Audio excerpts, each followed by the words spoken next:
Evet değerli arkadaşlar, biz yine laboratuvardayız ve çalışmalarımıza devam ediyoruz. Geçmeyen öksürük tarifiyle. Hocam geçmeyen öksürükte hatmi çiçeği, zencefil ve bal kullanıyoruz. Evet. Eğer hastanın süt alerjisi yoksa, aynı zamanda midesinde yoğun gastrit, ülser gibi mide sıkıntıları da çekiyorsa o zaman bu tarifi sütle kullansınlar. Aynen öyle. Süt alerjisi olanlar da ya da süt içmek istemeyenler de suyla kullansınlar. Dilerseniz ilk önce süt tarifini verin hocam. Bir bardak sütü yaklaşık 3 ya da 4 dakika kaynatıyoruz. Evet.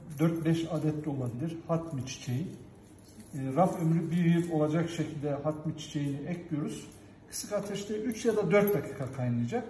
Daha sonra ayırdıktan sonra, süzüp ayırdıktan sonra 1 yemek kaşığı hakiki süzme bal, Evet. çeyrek çay kaşığı da toz zencefil ekliyoruz.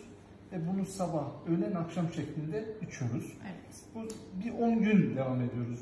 O zaman hatmide 1,5 bardak suya 1 kaşık bal ekliyoruz, yarım zencefil ekliyoruz, 6 tane hatmi çiçeği ekliyoruz.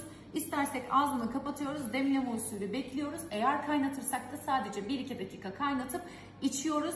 Hatmi çiçeği geçmeyen kuru öksürüklerde Evet, çok etkili. Çok etkili. Balı siz kaynatmamanız gerekiyor. Bal çok fazla kaynatılırsa onun özelliği de kaybolur. 1-2 dakika. Daha sonra bunu süzüp içiyoruz. Süper.